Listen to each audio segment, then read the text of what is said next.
David, I'd like to begin by asking you to talk about what led you to writing in the first place.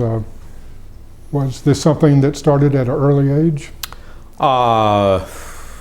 Yes and no. I'll probably talk about this a little bit in the morning.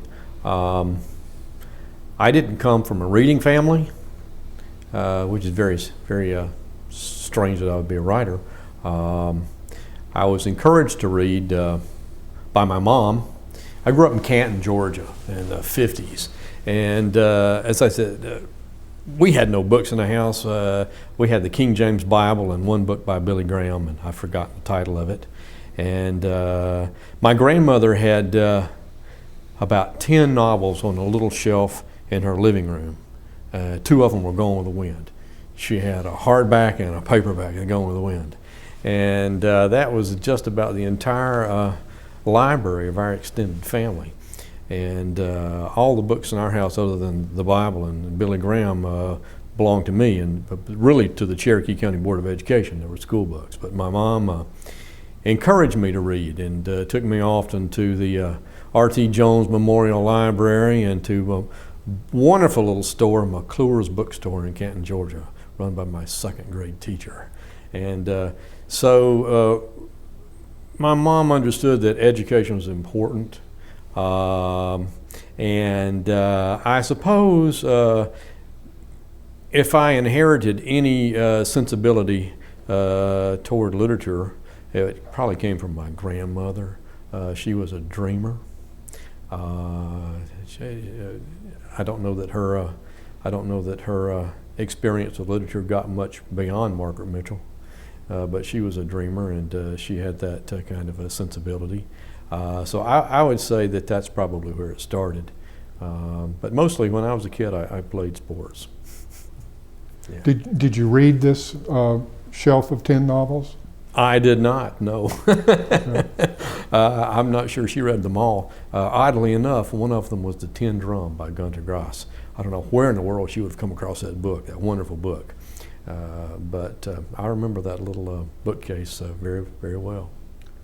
So when did you first try to write a poem, or did it occur to you to write a poem? I probably was writing little stories in high school and not showing them to anybody. When I went to Mercer in '68, I fell in. There was a literary clique there, very small, about 5 people, and I sort of fell in with those guys. This was sort of pre-hippie days in Mercer, '68. And there was a reading group and a couple of campus poets. And I was writing poems. I edited the school literary magazine, the Dulcimer. And then one day it got much more serious for me. A real poet came to campus, Jim C., who's now at UNC.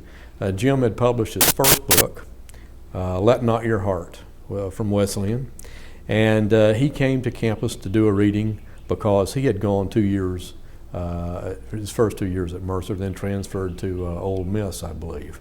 So I sort of fell in with Jim and listened to him read, and I had been enamored. I'm really enamored with Dylan Thomas until that time, because everybody in Macon was Dylan Thomas fan. I don't know. Thomas had been dead, for years, but he was just getting to Macon, Georgia. And I saw in Jim C. that you could write about the American South. You could write about where you were from. You didn't have to write about Wales. You didn't have to write about Paris. Jim's stories were very narrative. Poems are very narrative, little stories. And I became fascinated, and we stayed in touch and became friends, and that was a big help to me. Your first book of poems came out in 1979 and won the Walt Whitman Award of the Academy of American Poets and received accolades from people like James Dickey and Robert Penn Warren. Were Warren and Dickey influences on you? No, not then, because I really wasn't smart enough to understand what a great poet James Dickey was. I count that as a blessing, because I've known a lot of people who were just a little older than I am, who were pretty much thwarted by Dickey's poems. who tried to change their style, who lived in his shadow. And quite frankly, at that age, I didn't know James Dickey's work very well. I never thought, I didn't think he was a very good poet. Now that's stupid, but that's a blessing to me, because he didn't, I didn't have to live with that burden on my back. And I didn't come to Warren until much later. I didn't know Warren's poetry very well at that time either. A friend of Jim C's, whose name is Gerald Duff. I don't know where Gerald's teaching now. He was at Vanderbilt.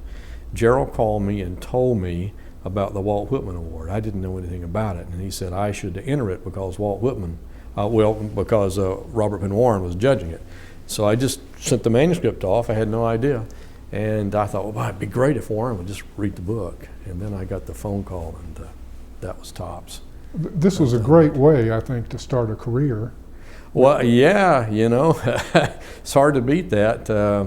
Getting that nod from Robert Penn Warren, and he wrote me a nice note. I never got to meet the man. I had a couple of opportunities. I was reading at Bennington one year, way back in the mid-'80s, and my friend Dave Smith said he would drive me over to Connecticut, to Warren's home, but Warren got sick, and we couldn't do that. And then a few years later, when Warren was Poet Laureate, he invited me to read at the Library of Congress. With all people, John Ashbery.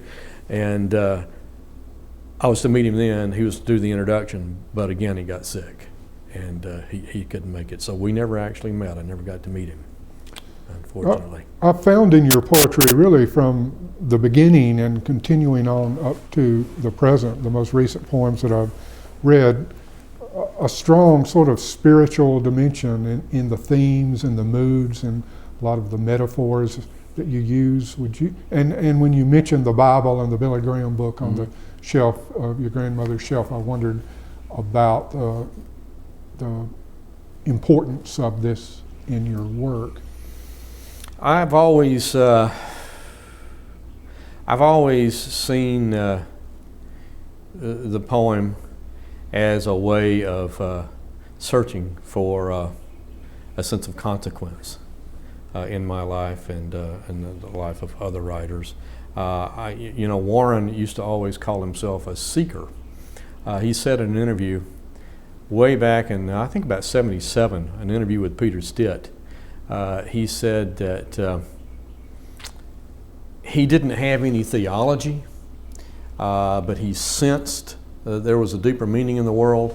I think he called himself a yearner after meaning. And he used to always like to say, too, that the world is always trying to tell the poet something. And I've been very impressed by that. It sort of puts the poet, and I don't want to get too mystical here, but it sort of puts the poet in the position of an intermediary between the secret messages the world might send and the reader. And I think these secret messages are basically, as I've tried to figure out over the years, the metaphorical possibilities in everyday life. Because the message of poetry to me is a message of commonality. Poetry shows us how all our lives are pretty much like everyone else. One big story, a great many variations. I've tried for years to communicate that dimension in my classes to students. Sometimes it goes over and sometimes it doesn't. But I always try to tell my students that if I can teach them one thing, if they can walk away with one thing from this class this semester, I would have them learn to use language to get at what's most important to them in their lives. I care about the other stuff. If you can scan a line, that's dynamite. I'm all for you. But if you can learn to use language to get at what's important to you in your life, to search for a sense of consequence in your life through language, then you've made some progress. In your creative writing courses, you primarily teach poetry? Do you teach fiction also? I do. Years ago I taught fiction. I was, I think, not a great fiction teacher. Teaching fiction is very difficult. I'm much more a poet. I've taught poetry writing for 26 years. Oh, wow. Could it be that long? It could, I guess. And I've had some wonderful students and been blessed by them. And that's very energizing in a lot of ways. In addition to your poetry, you've written several novels, and I wonder how those novels that you've written fit in with your poetry. How do you think of yourself in that regard, as a poet/novelist, a poet who happens to have written several novels, or how did the novels I think come you to characterize that nicely. I think a poet who happened to have written a couple of novels. There was a time in my life when I thought I might write more fiction, but quite frankly, I think I discovered that I couldn't do as much in prose as I could with a poem. My sensibility didn't lean so much that way. It was hard work, which I don't mind, but I didn't think it paid off for me emotionally the way that poetry did. Well, I really enjoyed the novel that's set in the cemetery. 'Cause I know the cemetery. And That's not a bad novel. I like that novel. That novel is one reason I gave up writing poetry, because that novel took me on a real roller coaster with the movies, and it sold to the movies about 4 times, and and up and down, and it was never made into a movie, and it got a really bad shake from the publisher. It got 2 reviews in the New York Times front page and the LA Times. It was reviewed wonderfully all over the country. You couldn't buy the book in Atlanta. And my agent called the president of Houghton Mifflin asking why, and eventually we figured out that the local rep didn't recommend it because he didn't know I lived in Atlanta. And that was that was a huge disappointment. You have about a 3-week shelf life on a novel, and so you couldn't. It was selling out in California and New York, but you couldn't find it in Atlanta, in the South. So. Oh, that's amazing. That is amazing. That's one of those things. You're Georgia's Poet Laureate, and I've been at several events where you read poems serving in that capacity. How do you see your service as Poet Laureate? Is it important that the state have a Poet Laureate? I think it is. I think it's very important to have not only a Poet Laureate, but a Poet Laureate who's a serious writer.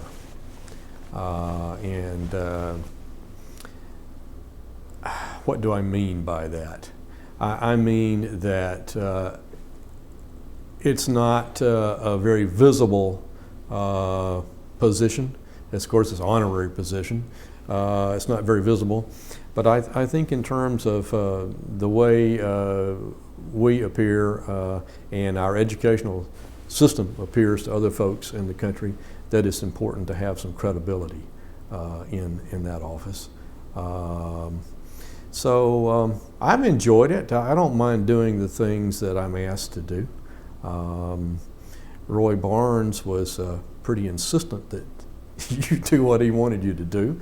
But that was fine. I've enjoyed it, and I really enjoy working with Jamil Zindleton at the Georgia Humanities Council. They do great work. So there's a message to be communicated, and I think one of the real messages is that literature is important.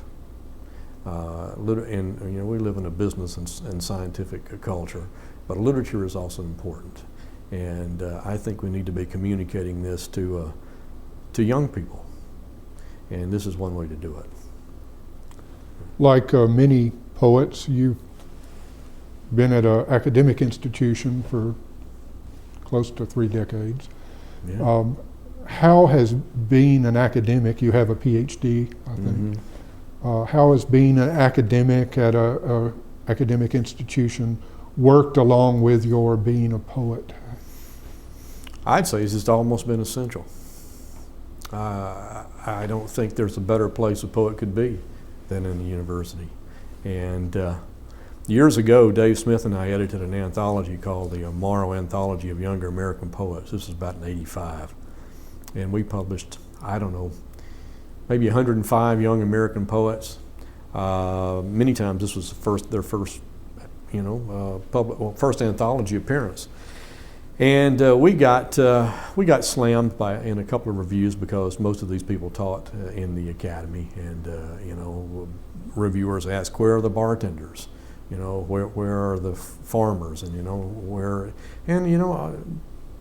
my defense of that is that teaching is such a wonderful job that most people who are good writers want to teach writing at the university, and it affords you so much freedom and gives you so much, provides so much intellectual energy that it's just a wonderfully cush job. I would say that being able to teach at the university level for all these years and live my life with books, among books, is just a wonderful thing. I couldn't envision it being otherwise. I wouldn't have had the time. It's just a godsend, really. So my attitude about my teaching career is just one pretty much of gratitude. Do you teach other courses in addition to creative writing? I teach creative writing, and occasionally I'll teach a course in poetry. Right now I'm teaching a course in Retke and Dickey at the grad level. I teach about half and half grad students and undergraduate students. It's interesting. I know that Dickey thought very highly of Retke. How do you get them together? Well, they both, the name of this course was something like Bats, Weasels, Snakes, Theodore Retke, James Dickey, and the Poetry of the Primal, something like that. Dickey was a big admirer of Retke, and they're very different poets. Retke is writing about an internal world, and Dickey's writing about the external world. But there is a connection. And my class is mostly made up of poets. And I try to show them how to use the discoveries Retke made and the discoveries that Dickey made in their own work, and how to avoid the mistakes and the pitfalls. I took a course in modern British poetry from Dickey, in which he taught all American poets, because Wow, I bet that was something. He didn't want to teach British poets. And we discussed Retke. Yeah. How is contemporary American poetry faring today?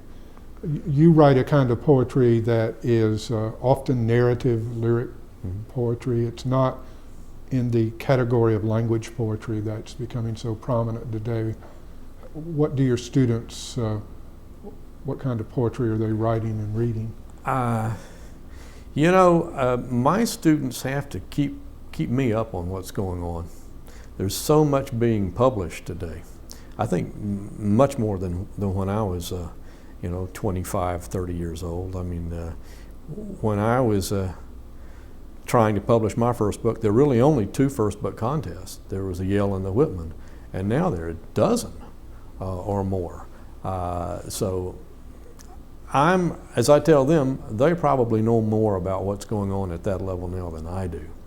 I sense that still in the South, there are two strong traditions, the narrative tradition coming down through from Warren to Dickey, Dave Wright, I'll be after that, Andrew Hudgens, Rodney Jones, and then the more lyrical tradition, Charles Wright, Yusef Kamanyaka, Ellen Voigt, those kind of people.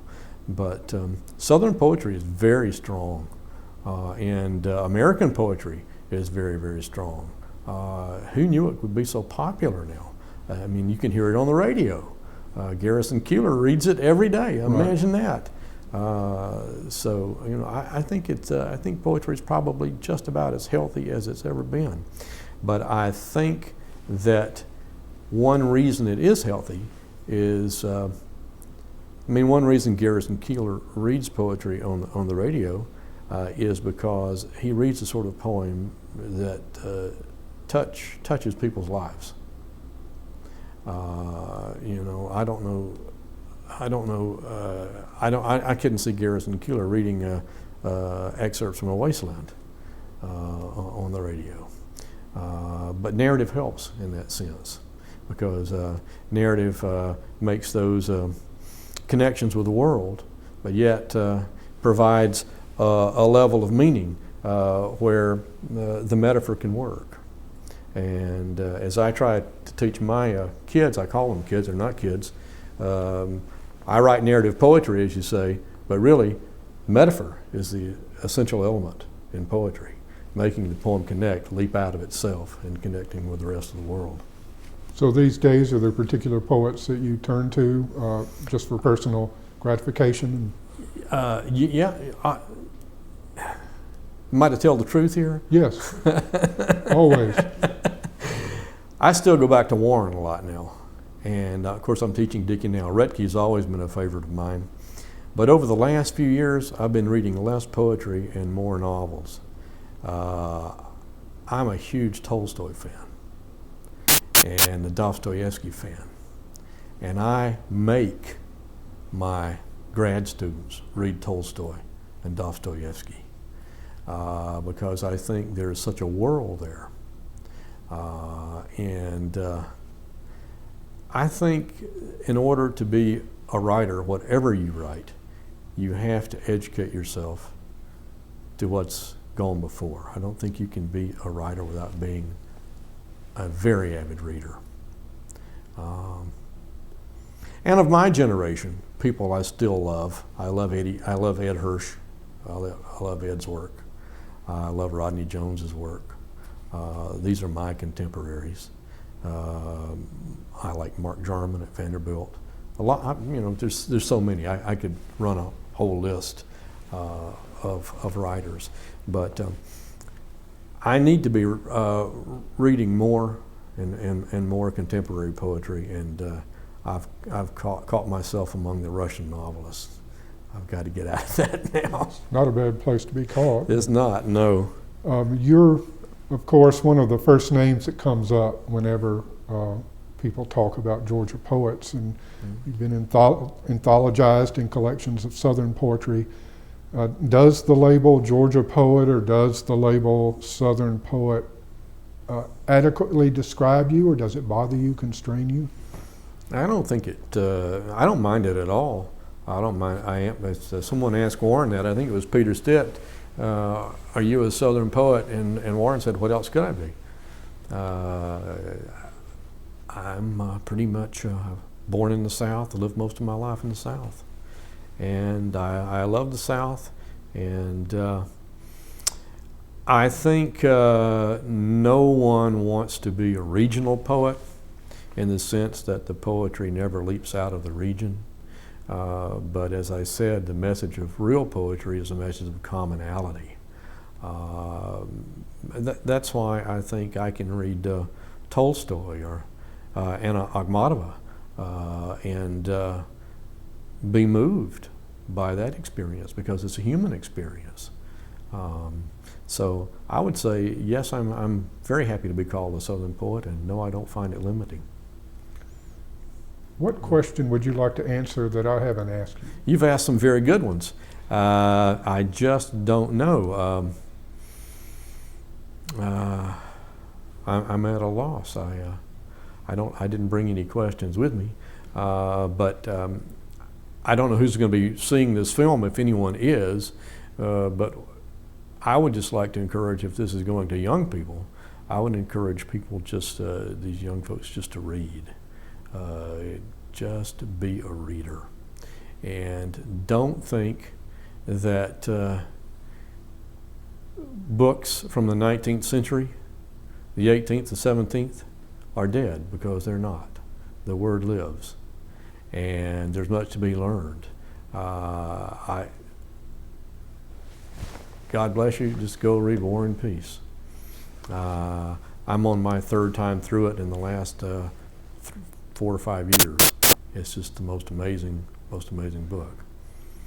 I just sent War and Peace to my niece, who was spending too much time on Facebook. I know that she's reading it. So. That's just I used to argue with Richard Bausch who was better, Dostoevsky or Tolstoy. I'm a huge Dostoevsky fan. I think Brothers Karamazov is the best novel ever written, period. But now, when I got hooked on War and Peace, I just don't want to read anything else. It's amazing. Thank you. Thank you, Hugh.